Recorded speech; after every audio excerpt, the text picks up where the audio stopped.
Jadi tina la ilaha illallah manana 40 hiji maksudnya 20 sifat yang wajib plus 20 sifat yang mustahil lawannya yang wajib ya plus 1 sifat yang jaiz. Sifat wajib itu yang mesti adami pada zat Allah, sedangkan mustahil tidak mungkin ada pada zat Allah. Sedangkan yang jaiz yang mubah, yang wenang gitu, boleh-boleh aja. Jadi wajibnya wajib akli, mustahilnya mustahil akli, jaiznya jaiz akli. Wajibnya wajib akli, bukan wajib syar'i ya. Nah, jadi wajib itu dikenal di dua ilmu.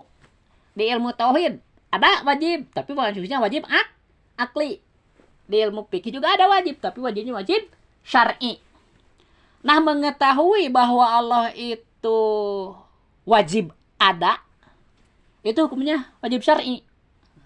Tetapi Allah itu ada menurut akal, nah itu wajib akli.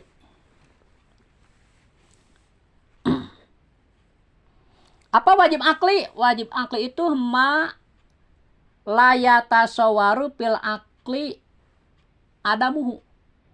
Sesuatu yang tidak bisa tergambar, tidak terbayangkan, tidak diterima oleh akal ketiadaannya. Sesuatu yang tidak diterima oleh akal ketiadaannya harus ada gitu. Pahami? Itu wajib akli. Misalnya kita lihat ada langit, ada bumi, pasti ada yang membuatnya. Tidak mungkin tidak ada yang membuat, mustahil gitu. Maknya nyeun aneh nah gitu kan. Paham? Jadi wajib menurut akal kita ada yang membuat. Aya kopiah maknya nyeun, maknya jadi sorangan. Hebat kopiahnya orang. Teu kahar, pasti anu nyieun walaupun kita tidak bertemu. Jadi nggak bisa menurut akal kita makhluk menjadikan dirinya sendiri. Ya. Jangankan langit, gunung misalnya, batu ya, yang menurut kita benda mati ya, kita sendiri nggak bisa menjadikan diri kita sendiri kan nggak bisa. Jadi kalau ada dikatakan orang itu sakti bisa itu bohong, nggak ada. Yang sakti itu hanya Allah. Pahami? Nggak ada manusia sakti, nggak ada. Paling Allah memberi pertolongan kepada orang itu sehingga misalnya dalam satu kecelakaan dia bisa selamat ya. Misalnya tertimpa batu ya, batu besar misalnya harusnya mati, ya nggak apa-apa, itu ditolong oleh Allah, bukan karena sakti, paham? Nggak ada itu. Jadi orang yang dikatakan bisa kuat itu semuanya dari pertolongan Allah, bukan karena sakti secara pribadi, bukan, nggak ada itu. Jadi tong sieun ku jelema mamanya seorang ulah jahat gitu nu jahat nu sok kaya kasihan mah. Oke, nu pejabat ya, nu korupsi udah ngeluh we ada. Sieun ku kesalahan sendiri gitu. Makanya kalau harus hidup jujur, jangan berbuat kesalahan ya. Harus hati-hati. Harus banyak pertimbangan hidup itu. Kecuali memang kita ditakdirkan untuk berbuat salah, nah itu segera bertaubat. Mohon maaf kepada Allah terus diperbaiki. Ayeuna nomor 3. Jadi total 50 tah eta pokok akidah ajaran ti ahlus sunnah nyaeta nabi jeung sahabat. Jadi yang 50 ini ya, 41 sifat yang ada, 20 sifat yang wajib, 20 sifat mustahil, 1 sifat yang jaiz ya. Plus 9 sifat rasul ya, 4 yang wajib, 4 yang mustahil, 1 yang jaiz. Jadi 50 itu intisari sebenarnya. Ya, intisari ajaran Nabi dan sahabat. Dirumuskan oleh ulama. Kenapa ulama merumuskan itu begini? Dulu kata Nabi kan, satap tariku umati ala salasin wasabina firqatan. Umatku kata Nabi, berarti umat Islam kan? Akan pecah di akhir zaman menjadi 73 kelompok, 73 firqah. Wawahidatun fil jannah wasintani wasabina pinar. Yang satu masuk surga, yang 72 firqah masuk neraka. Jadi sobat tuh gelisah kan, gimana gitu. Dalam hadis lain disebutkan mayyasu mimba di pasajarah tilapan kafiro. Barang siapa yang hidup panjang di antara kalian, ini Nabi ya, bercerita kepada para sahabat, barang siapa yang diantara kalian panjang umur gitu misalnya lah, bahasa lempengnya, maka kalian akan melihat perbedaan yang banyak ikhtilaf gitu, masalah akidah. Tapi ya kemudian para sahabat bertanya, bagaimana ya Rasulullah kalau itu terjadi bagi kami gitu. Kata Nabi, "Fa'alaikum bisunnati wa sunnatil khulafa'il mahdiyyin rasyidin." Telepon biar aja dulu. Nah, ketika terjadi banyak hilaf ya, kalian harus berpegang teguh pada sunnahku, kata Nabi. Sunnah di sini maksudnya akidah, ya. Ingat, kata-kata sunnah jika dikaitkan dengan surga atau neraka, maksudnya akidah. Ajaran keimanan, ajaran tauhid. Fa'alaikum bisunnati, maka kalian harus pegang teguh sunnahku, kata Nabi. Ajaran akidah Nabi. Sunnah itu ajaran. Ajaran akidah maksudnya. Wa sunnatil khulafa'il mahdiyyin rasyidin. Dan akidahnya sahabat Khalifah Rasyidin yang mendapat hidayah. Khalifah Rasyidin itu Sayyidina Abu Bakar, Umar, Utsman, dan Ali. Karena ini pokoknya nih pimpinan sahabat nih. Pada sebenarnya sih semua sahabat tuh benar. Di surat At-Taubah ini ya, ayat ke-100 itu disebutkan. Yang masuk surga itu Nabi dan sahabatnya dari Ansar dan Muhajirin. Asabiqunal awalun itu ya, Nabi dan sahabatnya baik Ansar dan Muhajirin itu yang akan masuk surga. Allah ridha kepada mereka, mereka pun ridha kepada Allah. Kemudian ada sambungan dia itu waladina tabauhum biihsan, dan orang yang mengikuti Nabi dan sahabatnya itu, insya Allah kita gitu. Kita tuh ingin mengikuti beliau. Hanya itu kelompok yang masuk surga itu Nabi dan sahabatnya. Kemudian mengikuti Nabi dan sahabat. Selain itu masuk neraka. Karena Islam itu kan satu-satunya agama yang ridhoi, berarti aturannya pun ada satu gitu, satu jalur, satu ajaran. Baik akidah satu ajaran yang diterima oleh Allah itu. Fikih pun satu ajaran, makanya fikih itu kalau kita taklid tidak boleh kepada keempatnya, harus kepada salah satu agar satu yang diterima gitu. Walaupun keempatnya benar, tapi kalau kita mencampur-campur talpik ini ya, itu dosa besar, nggak boleh. Dari Imam Syafi'i ambil yang ringan, dari Imam Maliki ambil yang ringan, itu nggak boleh talpik, dicampurin, harus lurus. Kita Syafi'i semua pakai, Maliki semua, kecuali dalam keadaan terpaksa. Ada sih rusuh sebagian intikal dulu gitu ya, tapi enggak semua ajaran, cuma sebagian gitu. Kayak misalnya orang Indonesia nih Syafi'i kan pas ke Arab misalnya sama istri bersentuhan kan batal. Nah, situ pindah dulu intikal ke Imam Malik yang tidak membatalkan wudu gitu dengan istri untuk bisa melaksanakan haji gitu. Setelah ke Indonesia balik lagi ke Imam Syafi'i gitu. Untuk darurat boleh itu. Tapi kalau talpik dipakai terus gitu. Nah, dari Imam Syafi'i wudunya gampang kan, Imam Syafi'i mah pakai gayungnya boleh, di Imam Malik mah enggak boleh, harus air yang mengalir. Nah, ngambil dari Syafi'i wudunya misalnya. Terus pembatalan ngambil dari Maliki dicampurkan gitu dipakai di imam. Itu talpik namanya, dosa besar itu. Enggak boleh. Karena di akhirat itu imam itu jadi pimpinan kita. Jadi walaupun Bapak misalnya ya kalian belajar ke Bapak fikih karena Bapak belajar fikih Syafi'i, hakikatnya kalian itu belajar ke Imam Syafi'i. Karena Bapak mah pengantar aja, guru Bapak juga pengantar gitu ya. Jadi kita itu mengikuti Imam Syafi'i. Enggak boleh mengikuti selain mujtahid, enggak boleh. Walaupun belajarnya karena Imam Syafi'i udah meninggal, ya. Dianggap kita langsung belajar ke Imam Syafi'i melalui guru-guru kita gitu.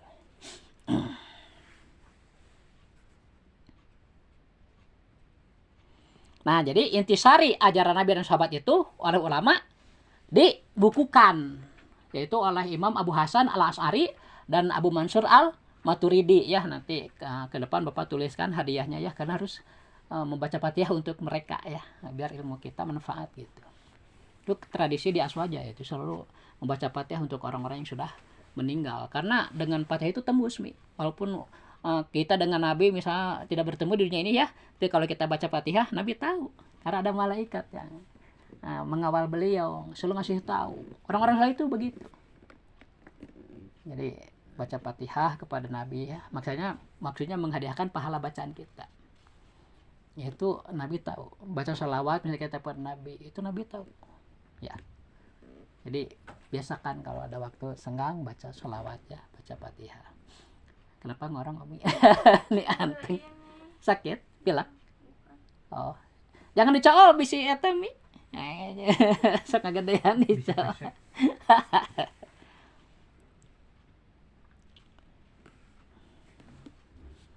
Nomor 4 ya. Tahtinu 40 hiji 20 wajib akli 20 muhal akli nu hiji mah jaiz akli. Ini perincian dari yang 40 itu ya. Jadi yang 20 wajib akli itu punya lawan. Lawannya 20 juga gitu.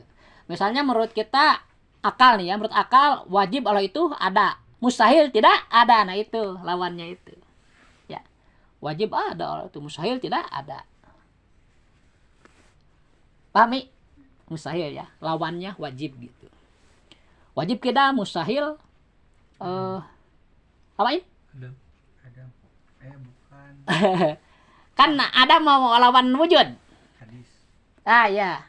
Hudus ya. Hudus. Kalau bako lawannya pana ya. Jadi 20 sifat wajib ya. 20 sifat mustahil, 1 sifat jaiz.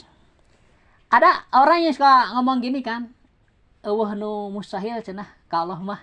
Dari mana itu? Asal begini ya. Dulu ada orang non Islam. Dia dalam keyakinannya tidak ada yang mustahil bagi Tuhan. Asalnya gitu bahasanya. Tidak ada yang mustahil bagi Tuhan. Setelah dia masuk Islam diganti catatan teh ku Allah gitu. Wah mustahil ke Allah mah. Itu teh asalnya kata-kata orang keluar. Padahal menurut kita ada yang mustahil bagi Allah. Ada. Contohnya apa? Membuat saingan. Allah itu kan tidak ada saingan. Maksudnya tidak ada Tuhan lebih dari satu. Tidak ada saingan itu tidak adanya bukan oleh Allah itu. Jadi mustahil Allah membuat saingan gitu maksudnya. Memang asal nggak ada. Pahami? Jadi ada yang mustahil bagi Allah itu, ada yang wajib. Wajib ada, mustahil tidak ada kan? Mustahil Allah tidak ada. Paham San? Nah, jadi orang lain mah tidak tahu ilmu ini. Jadi mereka meyakini tidak ada yang mustahil bagi Tuhan. Salah itu. Ada yang mustahil. Mustahil tidak ada. Mustahil Allah itu baru. Mustahil Allah itu tidak abadi. Mustahil Allah tidak berilmu. Mustahil Allah tidak mendengar. Nah itu. Mustahil itu bagi Allah. Paham Umi? Udah besar Umi ya. Nomor 5 sekarang ya. Tina anu wajib akli kabagi opat sing ngarti nafsiyah jeung salabiyah ma'ani jeung ma'nawiyah. Nah sifat 7 yang 20 itu dibagi 4 kelompok lagi San. Ada yang disebut sifat nafsiyah, ada yang disebut sifat salabiyah, ada yang disebut sifat ma'ani, ada yang disebut sifat ma'nawiyah. Kita lanjutkan nomor 6. Tah wujud sifat nafsiyah da wujud masubutiyah hartosna teu daek pisah ti zat Allah anu gagah. Jadi wujud itu tidak bisa terpisah dari zat Allah. Selama zat Allah ada, wujudnya juga ada gitu. Nah, subutiyah kan menetap gitu sifat wujud itu, sehingga wujud itu disebut sifat nafsiyah, sifat dirinya gitu lah nafsiyah itu. Sifat zatnya gitu. Ya, subutiyah itu menetap, nggak bisa lepas ya. Berbeda dengan begini misalnya. Yang berdiri. Ketika berdiri kan, kemudian dia duduk, yang berdiri tadi hilang. Sekarang yang duduk ya, nah itu bisa hilang gitu. Kalau wujud mah nggak bisa. Selama zat ada, kan dia terikat dengan zat. Selama zat Allah ada, selalu wujud itu diakui. Ada. Makanya disebut subutiyah. Yang subutiyah ini disebut sifat nafsiyah. Sifat nafsiyah. Nomor 6. 7. Kidamba komu kholapah tah eta mah salabiyah jeung kiyamuhu binafsih ditambih ku wahdaniyah. Tadi sifat nafsiyah cuma satu wujud ya. Sekarang kidam bako, mukhalafatul hawadisi, qiyamuh binafsi dan wadaniyat 5 sifat ini termasuk sifat salabiyah. Sifat apa? Salabiyah. Salabiyah. Salabiyah itu artinya yang menolak lawannya sifat yang 5 ini. Ya, misalnya kidam. Kidam itu kan tidak berawal, itu menolak jika dikatakan Allah ada awalnya gitu. Disebut sifat salabiyah. Ya. Yang menolak lawan sifat ini. Misalnya bako, Allah itu abadi. Itu menolak sifat bahwa Allah itu tidak abadi, rusak misalnya. Kemudian mukhalafah artinya Allah berbeda dari makhluk. Nah, dengan adanya sifat ini ditolak sifat persamaan. Kan ada orang yang meyakini Allah itu di aras katanya singgasananya. Nah, itu ditolak oleh sifat mukhalafah. Karena Allah itu istighna, maha kaya, tidak butuh tempat. Allah mah. Ya, karena itu mah khalik, Allah mah beda dengan makhluk yang suka butuh tempat. Mah kita makhluk. Ya. Kalau kita nggak punya tempat gimana? Ngontrak misalnya nggak ada kontrakan. Nggak bisa, harus kontrak, harus ada tempat gitu ya. Tempat buat diam maksudnya. Allah mah tidak butuh. Jadi jangan dibayangkan zat Allah ya. Yang penting kita tahu sifatnya aja cukup. Dibalik. Nomor 8. Kudrat iradat jeung ilmu hayat sama basor kalam kalebet sifat ma'ani numutkeun ulama ahli. Tadi sifat nafsiyah 1, sifat salabiyah 5. Jadi 6 ya. Ditambah ini kudrat, iradat, ilmu, hayat sama basor kalam 7 nih. Ini masuknya sifat ma'ani. Jadi 6 sama 7 13. Kan 20, tinggal 7 lagi ya. Nah, 7 lagi nih di nomor 9. Ari kaunuhu qadiron muridan aliman hayyan samian oge basiron nyakitu mutakaliman. Nah, yang 7 lagi sisanya yang disebut sifat manaweh ini pakai kaunuhu semuain. Ya. Kaunuhu qadiron, kaunuhu muridan, kaunuhu aliman, kaunuhu hayyan, kaunuhu samian, kaunuhu basiron, kaunuhu mutakaliman. Pahami? Ya. Ini nomor 9 ini pakai kaunuhu nih, tapi di sini contohnya cuma 1 aja kan, kaunuhu qadiron ya, karena kepanjangan. Jadi maksudnya semua pakai kaunuhu mi. Kaunuhu qadiron terus kaunuhu muridan terus kaunuhu aliman, sebut kaunuhunya ya biar hafal. Terus kaunuhu hayyan terus kaunuhu samian terus iya terus iya. Tahnu 7 geus ditutur maknawiyah nu kacatur. Jadi yang 7 barusan itu disebutnya sifat manawiyahnya. Numutkeun ulama jumhur nu gaduh ilmu laluhur. Ini mukadimah ya, tapi insyaallah kalian paham ya. Sekarang terakhir nih sebelum kita beres. Ini tolong dibagikan lagi buat mama itu ya. Sok anu salah satu. Nah, ini beres ya.